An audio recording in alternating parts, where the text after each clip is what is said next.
आऊज़ु बिल्लाहि मिनश शैतानिर रजीम बिस्मिल्लाहिर रहमानिर रहीम. Assalamu alaikum, dear students. Today my topic of class 6 science subject belongs to unit number 5 and the topic is air. What is air? As the definition, air is the mixture of different types of gases. मुख्तलिफ gases आपस में मिलकर हवा तश्कील देती हैं जिसे air भी कहा जाता है. Question number 1, what is atmosphere? What are the percentage of the different gases found in the atmosphere? Atmosphere है क्या, जिसे माहौल भी कहा जाता है? The layer of air which surround the earth is called atmosphere. वो तहें हवा की जिसने ज़मीन को चारों तरफ से, चारों एतराफ़ से घेरा हुआ है, एटमॉस्फेयर कहलाता है. इस एटमॉस्फेयर में different types of gases in different percentages शामिल होती हैं, जैसे कि ऑक्सीजन की परसेंटेज 21 है, नाइट्रोजन की परसेंटेज 78 है, आर्गोन जिसका सिंबल AR है 0.9% पे पाया जाता है, कार्बन डाइऑक्साइड 0.03% पे, और इसके अलावा डिफरेंट गैसेस 0.03% पे. जैसा कि इस कलर्ड डायग्राम में आपको डिफरेंट परसेंटेजेस के हिसाब से डिफरेंट कलर्स नज़र आ रहे हैं, जिसमें ऑक्सीजन, नाइट्रोजन और अदर गैसेस की परसेंटेजेस को शो किया गया है. Question number 2, name the layers of atmosphere. Atmosphere की लेयर्स, तहों के नाम लिखिए. Which layer is most important for living thing? इनमें से कौन सी ऐसी लेयर है जो कि जानदार अजसाम के लिए बहुत ज़रूरी है और क्यों? Layer of the atmosphere. Number 1 troposphere, number 2 tropopause, number 3 stratosphere, number 4 ionosphere. अब इन चारों लेयर्स में से first one, troposphere, is most important for the living things. Why? Because this layer is found nearest to the earth surface and it is made up of oxygen gas and 1/4% nitrogen. These gases are used by the different living creatures, so that's why it is called troposphere is the most important layer for the living organisms. Question number 3, write down the properties of oxygen. Oxygen की क्या खुसूसियात हैं? It is clear colourless gas with no smell. ये बिल्कुल साफ, colourless, इसका कोई रंग नहीं होता, बेरंग होती है और बेबू होती है, इसकी कोई स्मेल नहीं होती. Number 2, it is very slightly soluble in water. ये पानी में बहुत कम, बिल्कुल हल्की हलपजीर होती है. Number 3, it reacts with lot of substances to form oxide. ये मुख्तलिफ सब्सटेंसेस के साथ मिलकर उनके ऑक्साइड बनाती है और एनर्जी प्रोवाइड करती है. इसके अलावा ये 2 इम्पॉर्टेंट रिएक्शंस में भी इम्पॉर्टेंट पार्ट प्ले करती है, जैसे कि respiration and combustion. Question number 4, write down the properties of nitrogen. Nitrogen means symbol N. Properties of nitrogen. Properties of nitrogen. Number 1, it is colorless gas with no smell. ये बेरंग gas है जिसकी कोई smell या बदबू नहीं होती. Number 2, it is only slightly soluble in water. ये सिर्फ पानी में थोड़ी सी हल्पजीर होती है. Number 3, it is not very reactive like oxygen. ये ऑक्सीजन की तरह तेज़ी से तामुल नहीं करती. But it does combine with hydrogen. ये हाइड्रोजन के साथ मिलकर फिर रिएक्टिव बन जाती है और अमोनिया फॉर्म करती है, जो कि एक स्ट्रॉन्ग गैस है जिसका सिंबल NH3 है. Question number 5, write down properties of carbon dioxide means CO2. Properties of carbon dioxide. It is colourless gas with no smell. ये बेरंग और बेबू गैस है.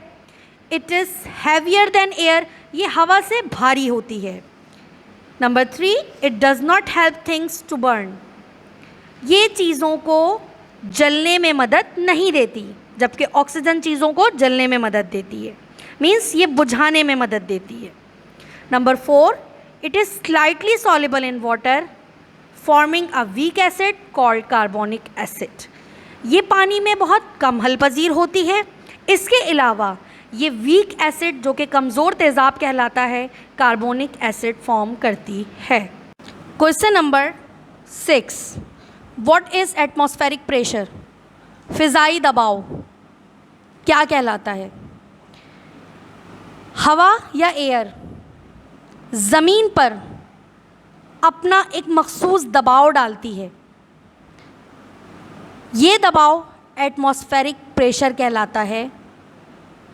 इस दबाव की वजह से ज़मीन पर एक कुव्वत लगती है, एक फोर्स लगती है, जिससे वज़न डेवलप होता है और फिर इसे माहौलियाती दबाव या फिर एटमॉस्फेरिक प्रेशर का नाम दिया जाता है.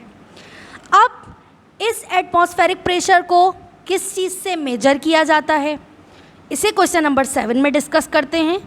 बैरोमीटर. व्हाट इज़ बैरोमीटर और इसकी कितनी तरह की टाइप्स होती हैं, जिसे कहाँ कहाँ यूज़ किया जाता है. बैरोमीटर एक ऐसी डिवाइस है जिससे एटमॉस्फेरिक प्रेशर या एयर प्रेशर को मेजर किया जाए, पैमाइश की जाए, बैरोमीटर कहलाता है. ये 3 तरह के होते हैं, सिंपल बैरोमीटर, एनीरोइड बैरोमीटर और एल्टीमीटर. सिंपल बैरोमीटर एक ग्लास ट्यूब पर कंसिस्ट होता है और एक एंड से सील्ड होता है, बंद होता है. इसके अलावा इसमें मरकरी भरी हुई होती है, जो कि और इसके साथ साथ एक इन्वर्टेड उल्टी डिश भी होती है. Number 3, the height of mercury column in the glass tube measure the atmospheric pressure. जैसे जैसे एटमॉस्फेरिक प्रेशर बढ़ता है वैसे वैसे मरकरी का लेवल बढ़ता है, जिससे हमें एटमॉस्फेरिक प्रेशर को नापने में आसानी होती है. Number 2, aneroid barometer. An aneroid barometer is a box with flexible sides. घूमने वाली, हरकत करने वाली साइड्स पर कंसिस्ट होता है, फिक्स नहीं होता, सिंपल बैरोमीटर की तरह. इसके अलावा एटमॉस्फेरिक प्रेशर शेप में चेंज होता है और स्केल भी कंसिस्ट होता है पॉइंटर के साथ. इसे मौसम की सूरत हाल जांचने के लिए और पता लगाने के लिए इस्तेमाल किया जाता है. Number 3, altimeter. एल्टीमीटर को यूज़ ऊंचाई वाले मकामात पर किया जाता है, जिसे पायलट और माउंटेनियर्स यूज़ करते हैं. It indicates their heights above the sea level. ये समंदरी सतह से ऊंचाई मालूम करने के लिए यूज़ किया जाता है. Question number 8, how will you prove by an experiment that air exert pressure. Question number 8 में हमें एक्सपेरिमेंट के ज़रिए इस बात को वाज़े करना है कि एयर प्रेशर या दबाव एक्सर्ट करती है चीज़ों पर. इस एक्सपेरिमेंट को करने के लिए हमने एक टिन कैन लिया और उसके इंटरनल एयर को रिमूव करने के लिए उसे हीट किया।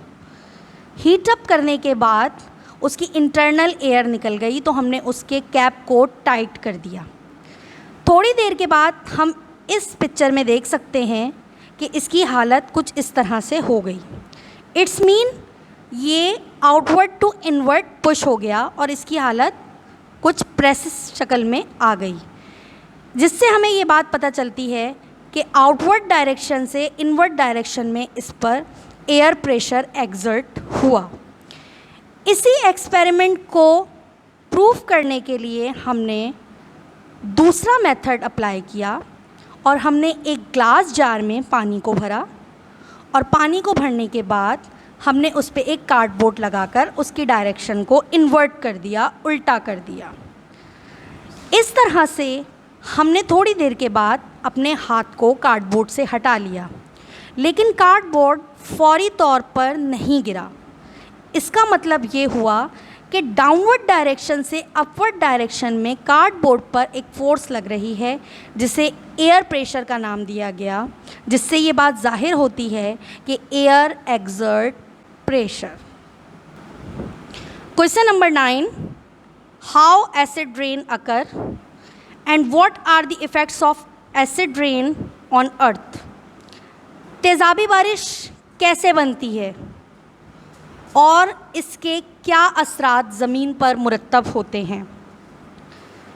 एसिड रेन जब बर्निंग ऑफ फ्यूल्स होती हैं, ईंधन यानी कि ईंधन जलता है, कंपनीज़ या फैक्ट्रियों का धुआं, तंबाकू नोशी का धुआं, जहरीले गैसेस, ये तमाम के तमाम जहरीले अनासिर एयर में मिक्स हो जाते हैं और फिर बादलों में दाखिल हो जाते हैं।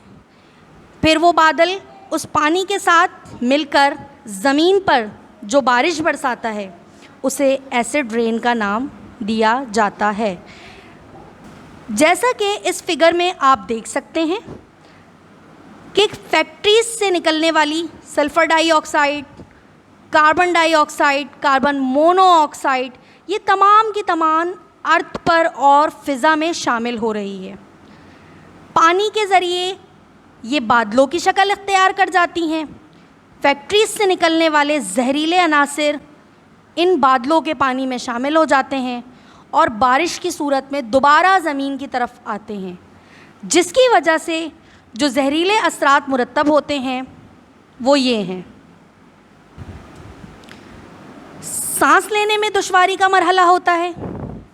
इसके अलावा ये तेज़ाबी बारिश बिल्डिंग्स, दरख्तों और फसलों को तबाह करती है। इसके अलावा ये तेज़ाबी बारिश या तेज़ाबी पानी समंदरों में दाखिल होता है और आबी हयातियात को भी नुकसान पहुंचाता है, जो कि हमारे लिए बहुत ज़्यादा हार्मफुल है। आई होप स्टूडेंट्स आपको ये चैप्टर बहुत अच्छे से समझ आ गया होगा। मैं उम्मीद करती हूँ कि आपको किसी किस्म की कोई परेशानी नहीं होगी।